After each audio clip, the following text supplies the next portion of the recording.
Boa noite, galera, estamos aqui fazendo essa microsérie sobre como nasce um filme. Para ser o mais honesto possível, eu comecei falando dos meus filmes, que é um assunto que eu tenho mais propriedade para falar. Falei do Coração Vagabundo, falei do Quebrando Tabu, falei do Na Quebrada, e mais disso, como todos eles me ajudaram como cineasta, como ser humano, e me influenciaram para fazer o que eu considero meu primeiro longa de ficção de verdade, porque o Na Quebrada foi meu primeiro longa de ficção, mas tinha um certo caráter institucional. Esse aqui é o meu primeiro longa de ficção, veio da, digamos assim, da minha alma autoral, uma história livremente inspirada na minha vida. Acabei de rodar o longa em Nova York. No episódio da semana passada eu estava falando sobre o processo de roteiro, animatic e referências para pôr o filme de pé. Agora eu vou falar sobre uma coisa que deixa todo cineasta com frio na barriga. Que será? O set. Bom, fui para Nova York. Primeiro eu fiz uma viagem de 2 meses de desenvolvimento. Tava tendo o Lincoln Center Summer Festival. Para quem não conhece, o Lincoln Center é um dos grandes centros de arte de Nova York. E eu passei lá investigando a cena teatral. O festival estava trazendo peças do Oriente Médio, peças da Síria, peças de Israel, peças árabes. Eu fui assistindo elas para aprender e quando ir pro set mais preparado. Tem uma peça chamada Oslo, que eu vou fazer um episódio só sobre Oslo mais pra frente.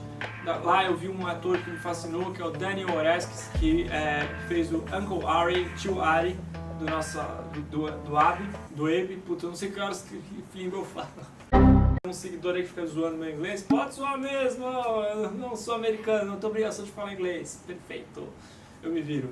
Entre as peças que eu vi uma muito bonita, que é do Amos Guitai, sobre o assassinato do primeiro-ministro Yitzhak Rabin, que me ajudou a formar um pouco da minha concepção. Essas duas peças merecem um episódio, eu vou falar sobre elas mais pra frente. Voltando, fiz essa viagem de desenvolvimento. Nessa viagem eu saí por Nova York pesquisando locações. Encontrei uma locação que eu gosto muito, que tinha o skyline de Manhattan no fundo. Nosso filme se passa no Brooklyn e eu achava que o melhor jeito de estabelecer o Brooklyn é mostrando o skyline, o horizonte de Manhattan, porque você só consegue ver esse horizonte naquele ângulo do Brooklyn. Eu fui em uma das locações que os roteiristas assinalaram, os food pop-ups, são tipo feirinhas de comida, e aí tinha umas invenções gastronômicas muito malucas, muito divertidas. Por exemplo, eles serviam um suco de melancia lá como se fosse água de coco, cortava a melancia assim, batia e você tomava com um canudinho. Olha a foto. Tinha coisas de abacaxi, tinha arepa, tinha hambúrguer vegetariano, eu sou vegetariano, adoro. Tinha umas coisas meio esdrúxulas, donuts de espaguete. Enfim, fiz uma pesquisa em que eu fui vários dos pop-ups. Quer dizer, fui fazendo todo esse processo de gestão da cena cultural e gastronômica de Nova York.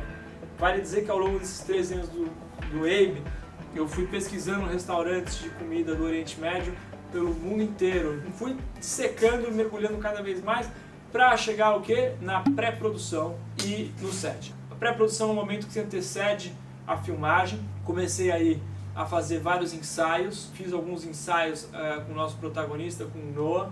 Depois a gente fala mais sobre isso. Aqui uma ceninha do ensaio com o Noah, ensaio com os outros atores. Aí chegou o Seu Jorge. Começamos a ensaiar, nos preparar. Aqui estão todos os atores fazendo uma leitura. E finalmente chegou a hora do set. Na hora do set, como eu falei no começo do episódio, é o momento que deixa todo cineasta nervoso. Porque é o momento em que o sonho encontra a realidade e a alimentação de grana, que acontece em quase todo filme, em especial filme de cinema independente. No set a coisa é o seguinte, você tem um número de horas para fazer o filme e você não pode estourar. Você estourar, você está desrespeitando a equipe, está desrespeitando seus colegas, a equipe faz greve, o planejamento fura, não acontece. Então o set é um ambiente muito tenso, porque está tudo funcionando, pá.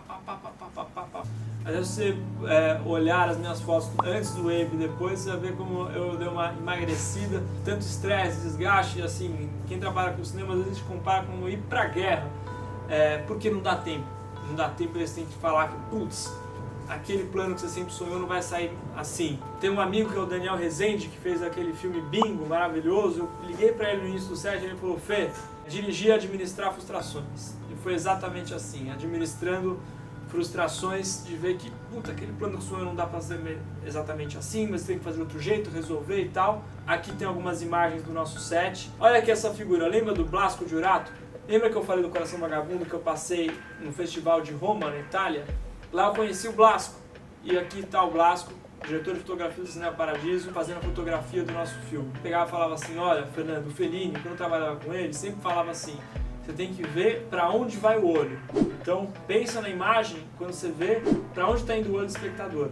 Esse foi um dos ensinamentos de milhares que ele deu. Daqui a pouco a gente faz um episódio só sobre o Blasco. Enfim, e assim a gente foi construindo uma torre de Babel, como chamou essa reportagem aqui da Folha sobre o filme, com várias pessoas de várias culturas. Tinha horas que sacaneava quando o set parecia a ONU, porque tinha gente falando inglês, gente falando espanhol, gente falando árabe. Gente, olha quantas culturas diferentes. Para mim, não consigo nem descrever a alegria que foi realizar esse filme com tanta gente diferente.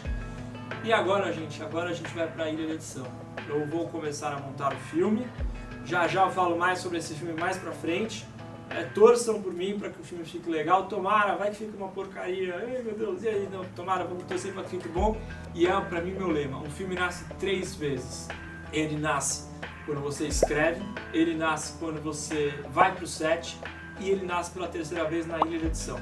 Dentro desse espírito, eu senti necessidade, depois do set estar iniciado, de ter uma locução. A gente ainda não sabe se o filme vai ter locução ou não. E aí, para isso, eu chamei o Noah para gravar uma locução, pra gente testar na ilha se a locução fica boa, se não fica e tal. A gente gravou essa locução, foi uma coisa muito maluca, porque eu dirigi por Skype, nunca tinha dirigido por Skype, foi divertido. O Noah com profissionalismo. Sabe quantas falas o Noah esqueceu durante o filme? Nenhuma. O moleque é um gênio, é um cúmulo de profissionalismo com 13 anos de idade. Beleza, cara. Inclusive foi engraçado que ele fez aniversário de 13 anos no set, na preparação. A gente até fez uma festinha de aniversário para ele e nesse dia a gente ensaiou mesmo sobre a cena de aniversário do filme. E eu quis deixar muito claro para ele a importância de separar uma linha personagem e vida pessoal. Tem alguns preparadores de elenco, diretores e tal, uma linha que acha que o ator tem que usar tudo da vida pessoal. Então se o ator vai interpretar uma pessoa que está tomando porrada, acha que o ator tem que apanhar. Se uma moça vai interpretar uma prostituta, acha que ela tem que se prostituir. Eu não acredito nisso. Eu acredito que um ator é como se fosse um instrumento musical que tem que ser afinado para tocar várias vezes. Bom, concluindo que eu estava voltando, o filme nasce 3 vezes. Muitas vezes as coisas não são como parecem e precisam ser reescritas, principalmente no documentário. Geralmente você reescreve o documentário várias vezes. Agora a gente vai começar esse processo e reescrever o roteiro pela 3ª vez. Não tem cena que às vezes a gente lutou muito para fazer, mas que tem que ser cortada. Por isso que nessa hora o diretor aqui tem que se afastar um pouquinho da ilha para o montador friamente apertar delete. Se você quer saber mais sobre o AB, sobre o nosso projeto, por favor, siga aqui o nosso Instagram, siga a nossa página no Facebook, que a gente vai continuar postando novidades e coisas e tal. Muito obrigado, foi um prazer estar com vocês e dividir um pouquinho da minha trajetória como cineasta. Por favor, dê like, compartilhe, comente se você odiou, manda o seu ódiozinho aqui nos comentários para nós, não tem problema nenhum, e se inscreva no canal. Muito obrigado, semana que vem outro episódio.